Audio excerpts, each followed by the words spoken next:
the Jazz went to LA and won the first game of a back-to-back against the Clips. And I think a lot of people got excited. Hey, this is the best team in the NBA, which Twitter's they are. Twitter's been going crazy. Yeah, Twitter's been going crazy. Lit. Right? They're the best team in the NBA, and I think they still are. Don't get me wrong. With AD being hurt, with Paul George and his swollen bone marrow. Bro. Gross. They were the best team in the NBA, are the best team in the NBA. Freudian slip, my bad. They go to LA to play the Clippers. They win game 1. They lose game 2. And boy, if you're a Utah Jazz fan, Jake, aren't you terrified right now? Yeah, well, I think the thing here is that in game 2, we actually had a matchup of two fully healthy teams that were just going head-to-head. The Clippers had their guys. Obviously, the Jazz had their full suite of a roster. So, they went back and forth. And I think the thing that we learned in this game is that, the Utah Jazz get put in positions that are not advantageous for them on the defensive end and with Rudy Gobert.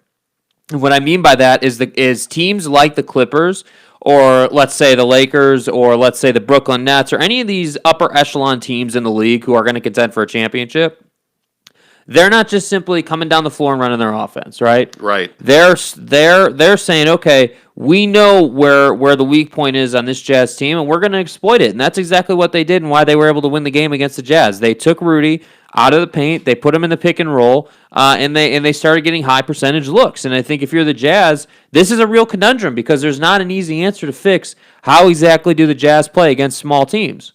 No, there isn't. And I think the thing that should really scare you is the last 5 minutes of this game. Rudy Gobert was in this game, and I can only tell you how awesome I am, so many times before you catch my drift. My biggest concern with Rudy Gobert and his $9 trillion contract, it's actually only $200 million total. $41 million a year. The biggest problem I have with that contract is that Rudy Gobert is a liability in the last 5 minutes. And you would have laughed at me if I'd have told you that 2 years ago. The league has dramatically changed.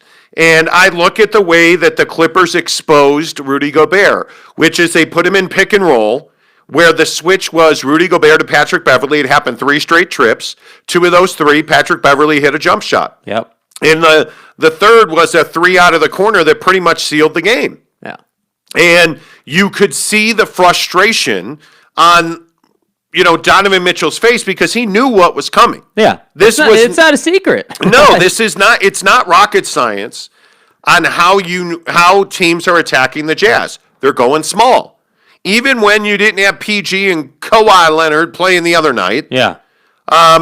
They went small, and you had Lou Williams. You had, look at the Philly game. Yeah. The Jazz fans are like, oh, you're ridiculous. They didn't get it. I'm telling you, when you go small and you attack the Jazz in the paint, it makes life on Rudy Gobert very difficult, and I'm not going to say it's impossible, but it is very risky to have Rudy Gobert in the game in the last 5 minutes of a tight contest where, especially if you're trailing, you cannot have him in the game. No. And we were talking about this as well. Who's the other guy who was an absolute zero against the Clippers? Royce O'Neal. And why? Because the Clippers push out to the three-point line. They don't have issues guarding the three-point line, and what inevitably happens is Royce O'Neal gets very limited. He gets very isolated. So where's Royce O'Neal in the last 5 minutes of the game? He's on the bench. Shockingly, where was Jordan Clarkson for long stretches in the fourth quarter? I don't know.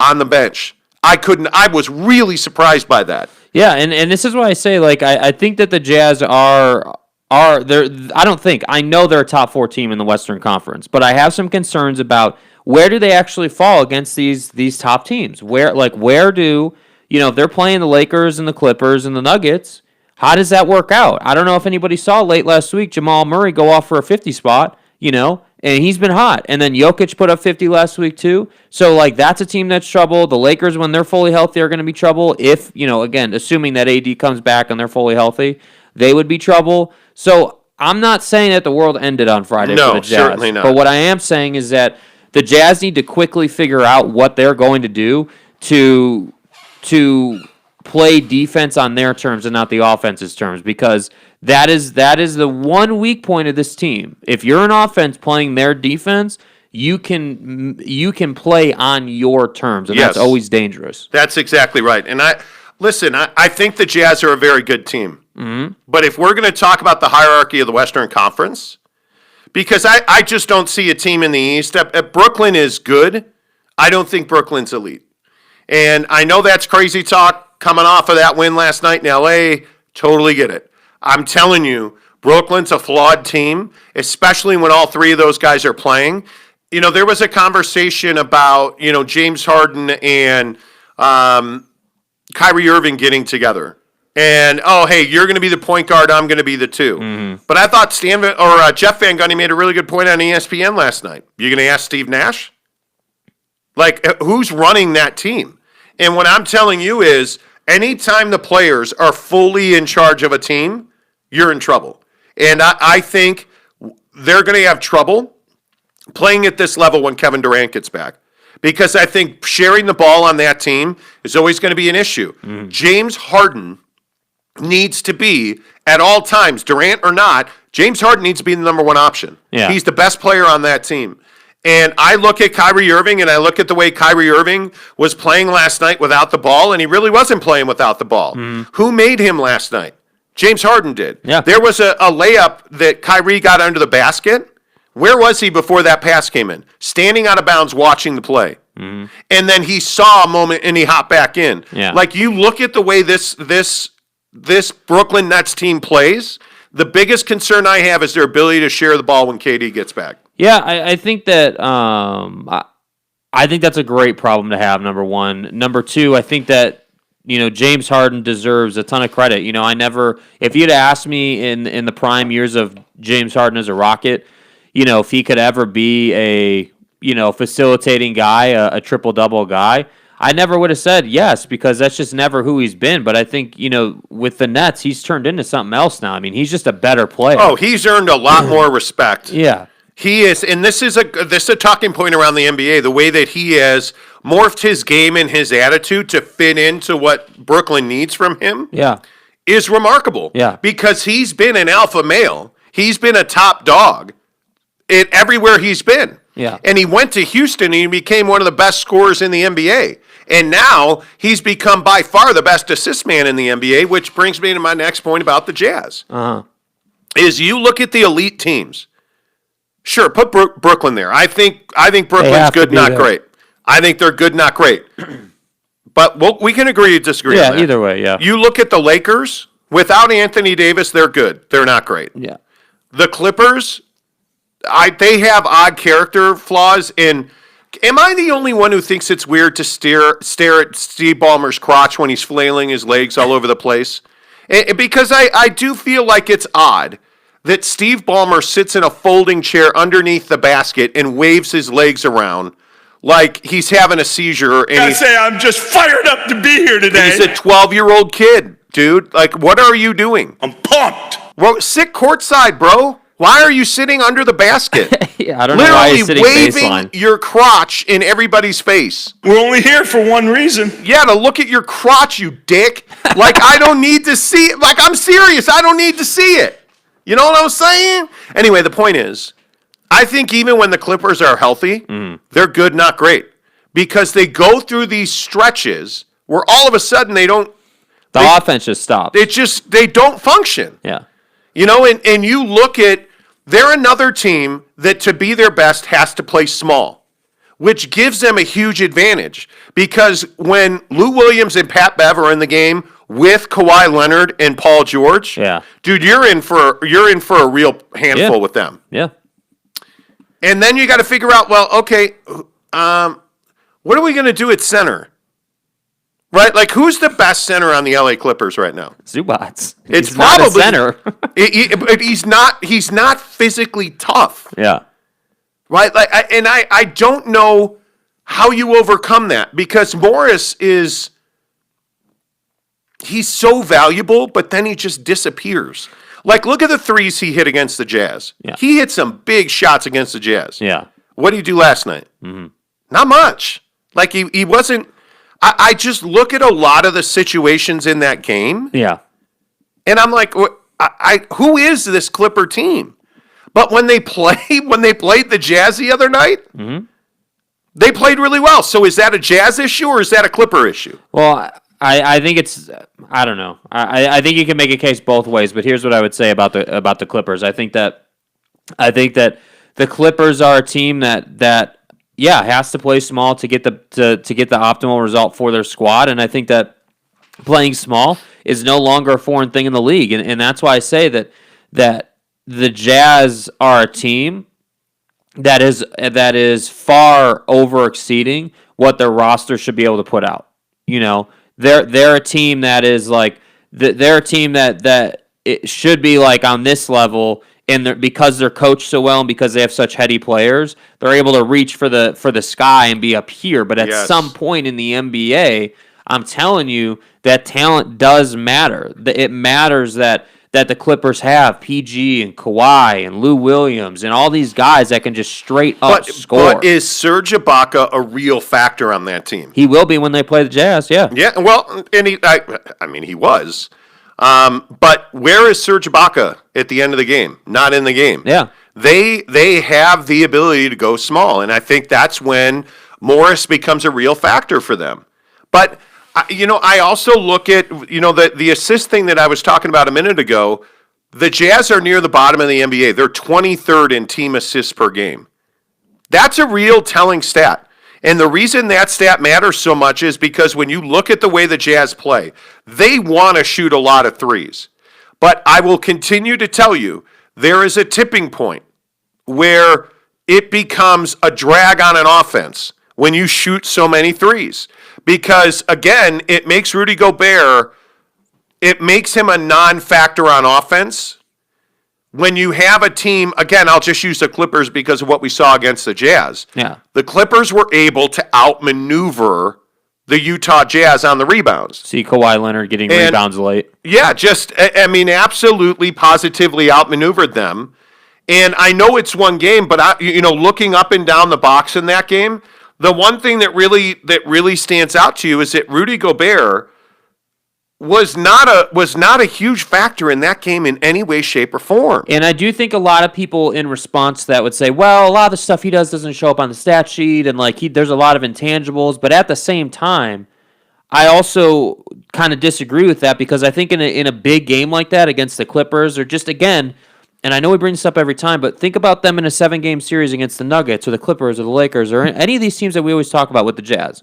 What does that look like for Rudy over that kind of a series? It's difficult because what are the LA Clippers? And I'll put it this way.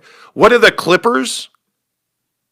I would certainly say the Lakers. I would certainly say the Brooklyn Nets. Mm-hmm. Think about those three teams. Yeah. What do those three teams have in common? Their guards are exceptional rebounders. And they have a lot of flexibility with what they can do in their roster. Because their guards are exceptional rebounders. Yeah. It's why the Clippers out-rebounded the Jazz. Yeah. Because you look at the guard rebound numbers that night, Paul George with 6 boards. Bev had 2. You look at Kawhi Leonard with 4. You look at, with 5 rebounds. You look at Paul George with 6 rebounds. You look at Pat Bev with 2. You look at the fact that you get 8 from Zubac, you get 9 from Ibaka, which you expect. Right. But if you look at the guard rebound numbers for the Jazz, it's not great. It's Mike Conley playing 25 minutes, getting 0 rebounds. It's Donovan Mitchell with 4. It's Bogdanovich, only 2 rebounds. You have to get your guard play.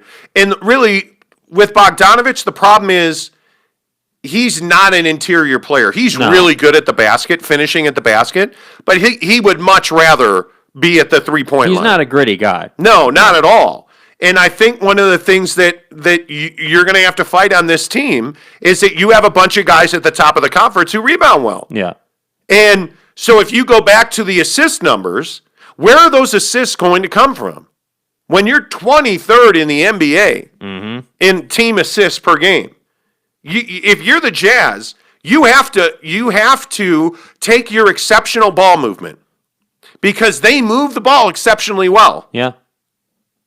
but it's all to get a three-point shot because you don't have interior players that score well. And again, I want to keep bringing this up. What happens to the Jazz if they don't shoot well in any particular game in a series? They lose. You know? They will lose. Yeah. They will lose. And you know what? Oh, Gesundheit. Well, that was random. Yeah, it was. But my point is, the Jazz, I think, today are still the best team in the NBA. Yeah. One loss to the LA Clippers does not mean that this is not an elite basketball team. What it means is they've got to find effective bigs. And I know that Jazz fans freaked the F out on YouTube last week when I said this. They need to make a trade. They need to go and get somebody who can effectively give them scoring in the paint.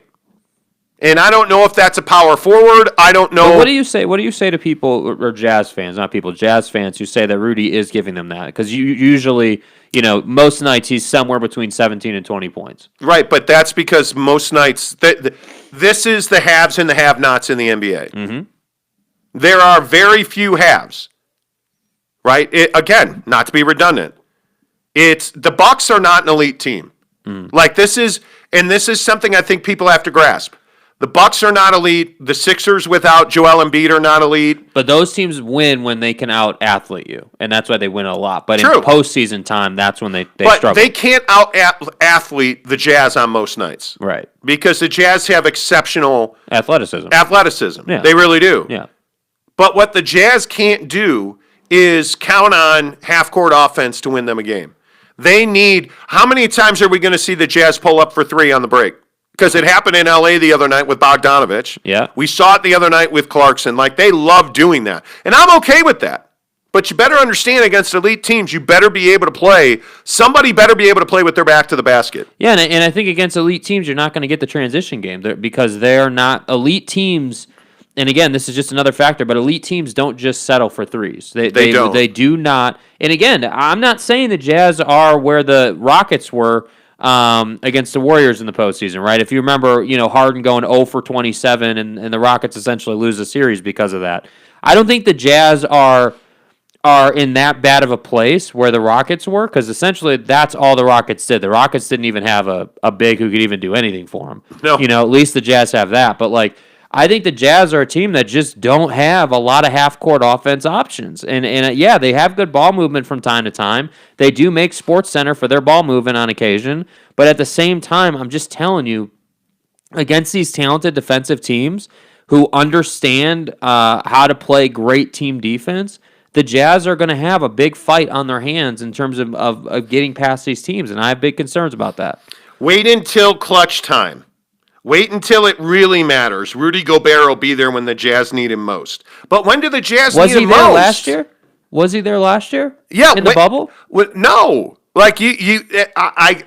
Anyway. What does that look like, though? But seriously, what does that look like? If whoever said that, Will said that. Wait until clutch time. Jazz or Rudy will be there. Well, what do you mean clutch time? Is that not one of the biggest games of the year the other night against the Clippers? I don't know. And I'm just telling you, you need to go and make a deal. You have to go and get somebody. You look at teams that are. What does a great game for Rudy look like? What does him showing up look like? 2020.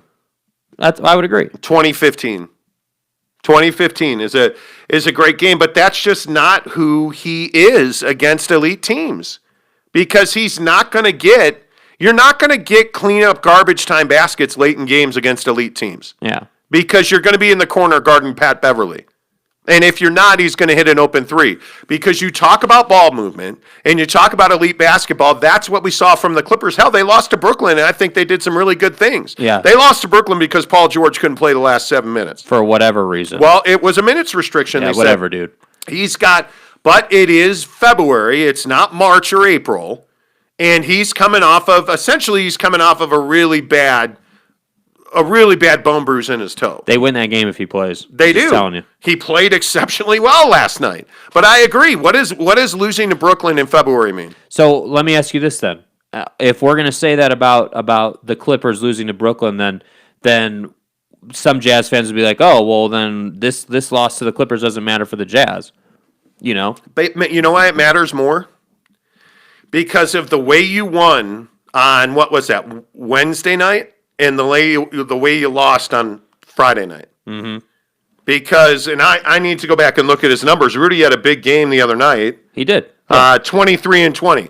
Big game. And they beat the Clippers. And who didn't play? Kawhi Leonard and Paul George. And that's where you see the difference in rebounding, right? Exactly. Because again, when you look, and it's funny with COVID and the way the NBA season works out now, and you have all these back-to-backs and playing teams multiple times in a row versus just being in Portland, then being in Sacramento, then being in LA, just going around the country. Yeah. Playing these teams back to back, it allows us to see the contrast and the difference in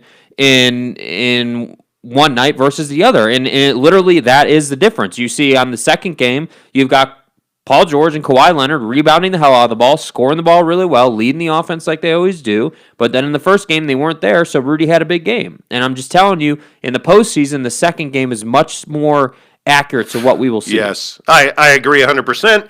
Casey Finlinson, good morning to you. He says, do the Jazz trade for a scoring big, or do they get another scorer on the wing? The Jazz won't trade for someone to replace Rudy, but should get someone to replace Favors off the bench. Well, that's the only thing you can do. Yeah. Because you can't trade Rudy now, right? With this new contract and the restrictions, you're not able to trade him. But I think if you look at the bigs in this league that are having real success, it's a guy like Julius Randle who had another huge night last night. Mm-hmm. Man, if they had Julius Randle, but he can do both. He can shoot the three and he can play with his back to the basket. Mm-hmm. I look at guys that are really even Serge Ibaka is able to shoot threes on a consistent basis. Yeah. Joel Embiid has a great jumper.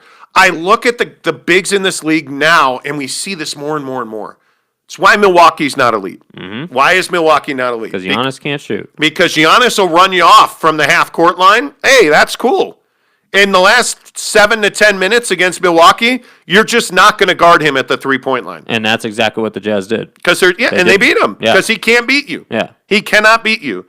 It is... Anyway, we could go on and on about this. What the Jazz need is they need somebody who can consistently finish in the paint. In clutch time, who can get theirs. They need a Bradley Beal. They need like Julius Randle's a great fit for them. Yeah. Now they're not going to make a trade like that. No, they're not. It's just not who they are, and that's a disappointing part. Because I feel like if they were to get a Bradley Beal or a Julius or something, now you're a legit title contender. Now you've got everything you need with your roster. You've checked every single box. You can play however you want, depending on what the other team is giving you, and that's what you really have to be a title contender. Think about it. The reason LeBron went to 10 straight finals is because his teams could play whatever style they needed to play based on who they were playing. Oh, I need to run a bunch? Okay, great, let's run. Oh, I need to slow the Warriors' offense down so we can get back into this game. Great, we're going to do that. Yes. And the Jazz don't have that ability right now. So yes, I wish they would go out and make a trade, but I would be surprised. Because there are bigs available. Mm-hmm. I mean, there's a lot of people who feel like the Timberwolves are going to tear it down. They fired Ryan Saunders. And I do think that they're going to wind up trading Karl Anthony Towns. I think at some point, you have to move on to move on. Right? Yeah. And understand what that means. If you are a team like, what do the Knicks have to gain by keeping Julius Randle? Nothing. They need to add younger developmental pieces. Yeah, you got to move him to get more value for the future. Absolutely. What do the T-Wolves have by keeping Karl Anthony Towns? Well, you tried. You went in and got D'Angelo, who got hurt again. And you have Karl Anthony Towns, who's a hell of a player. When he's on a good team, I think he could once again be the best big in the NBA. But I don't think him and Rudy could coexist. I think that would have to be... No, but my point is you have bigs that are available. Yeah. But you are landlocked at center or at that 5 position. 5-4 position, yeah. Yet because of Rudy Gobert's contract. And there is I don't see any way they would trade a Bogdanovich. I really don't. If you told me today you could have Bradley Beal, but you got to give up Bogdanovich, okay, right, cool. Where do I sign? Where do I sign? Yep. Right? Like I'm out. Yep. I'm doing it. If I could, I don't know. Do you trade Bogdanovich to get a Julius Randle? Probably not. Because now you've changed your entire style of play. Well, I don't know about that. I mean, I think you still have a good amount of three-point shooting. Bogdanovich is one of their... I think he's critical to their three-point game. He's absolutely critical. Yeah. So it works if you swap Bradley Beal for Bogdanovich. If you get Bradley Beal, then Joe Ingles is the one sitting in the corner. I think Joe Ingles is a guy that they would move. I do. But that's one of those soul-crushing trades for Jazz fans. Mm-hmm. You know, like Jingles, he's our guy. It's a cool story. Bogey. You know, but I think Bogdanovich is a middle-tier player. I think Joe Ingles is a role player. Yeah. On most other teams, Yeah. he's a role player. And so you kind of have to weigh the options. But And this is why their roster can be a bit frustrating because you have this collection of role players essentially. Because think about it, like on any of the obvious championship contending teams, yeah, Joe Ingles would be a role player, but on this team he's a borderline starter, you know. And so I don't know, man. It's just frustrating. I wish Donovan Mitchell needs somebody who can actually contribute. Donovan Mitchell needs somebody on the wing, on the perimeter, who can actually go out and score. So it's not him like all the time. Well, this was the Devin Booker problem in Phoenix on some level. The problem is that, and we've seen this being cured with the Chris Paul trade, but Devin Booker was the only guy you had to fear in Phoenix for like the first 5 years of his career, or whatever, the first 3 to 5 years. And so now you've got Chris Paul, and Chris Paul can pull up at the elbow whenever he wants to and knock that shot down. You know, he's shooting an incredible percentage on that shot. And that frees Devin Booker up. And Donovan Mitchell does not have that luxury. And Donovan Mitchell does not have somebody who can just go and score whenever he wants. Yeah, it'll be interesting. Casey Finlinson makes a great point. Again, Casey's on fire this morning. Does Ryan Smith, the new owner of the Jazz, have the impact that Mark Cuban had on the Mavs? Would Smith, because the Jazz historically have not been big players in big name trades. No. But this isn't the same old Jazz, or is it? I mean, that's the question. Because you're in position now to compete for an NBA championship. You are one player away. You are one elite player away. And you have the assets to go and get that player. Are you willing to do it? I don't know. I don't, to be honest with you. Huge question. To be honest with you, Ryan Smith is such a new owner in the league that it's hard for me to say. Like with Cuban, we've known Cuban to be an aggressive guy. We've known Cuban to be a guy who likes to run his mouth and likes to be kind of boisterous about his opinions. So yeah, like I think Mark Cuban would do that, you know. But then, you know, with Ryan Smith, I don't know. Ryan Smith is a younger guy, and I would hope that would translate to, like we need to turn this thing into a championship winning organization. He specifically, I can't remember what game that was that they had him on. It was last week, like earlier in the week. But he had talked about how he wants to carry on the legacy of the organization and of LHM. And I think what is that legacy though? I don't know what that legacy is because we're far removed from the heyday of the Jazz. It's been a long time now. That was the 90s. It's 30 years now. That was a different era. Yeah. And this current era of Jazz basketball is close but no cigar. And you have not drafted well. The Donovan Mitchell deal for Trey Lyles to Denver is really where things changed. Yeah. Because if you look at the way the Jazz have drafted, I mean, when's the last time they drafted a guy that you're like, whoo, this guy is making a difference right now? I mean, it's, dude, I'm going back like, I'm at 2015, and there's not an NBA level player that is impacting this Jazz roster that they got in the draft. It's not good, dude. I mean, we will fight over the Devin Booker year. We can fight we can go back to me and Kyle Gunther having a huge fight on the air about Dante Exum. That was a huge fight. I don't remember what sports bar we were at. We were at a sports bar the night that the Jazz drafted Dante Exum. And I said repeatedly, this is a huge mistake. Oh, sure. Of course I understand why people are upset. Huge mistake. Big mistake. Oh, Gunther was like, no, you're an idiot. No, Like, and what did Dante Exum? All Dante Exum did was get hurt. Time and time again. Trey Lyles, huge mistake. They drafted Gordon, didn't they? What, in 1947? I'm just telling you. You're asking me how far we got to go back. Okay. Hey. I'm at, let's 2014 Dante Exum, Rodney Hood. Oh, Rodney 2013 Shabazz Muhammad. Gorgie Dang. Cocaine's a hell of a drug. Traded. Kevin Murphy. Ennis Cantor and Alec Burks, 2011. Those two, but those two were major contributors to the Jazz at the NBA level for the Utah But Jazz. seriously, come on. 2010 Gordon Hayward. So there you had Gordon, Alec Burks, and Ennis Cantor. You almost did it. Almost did what? Enos? No, I didn't. It sounded like it. No.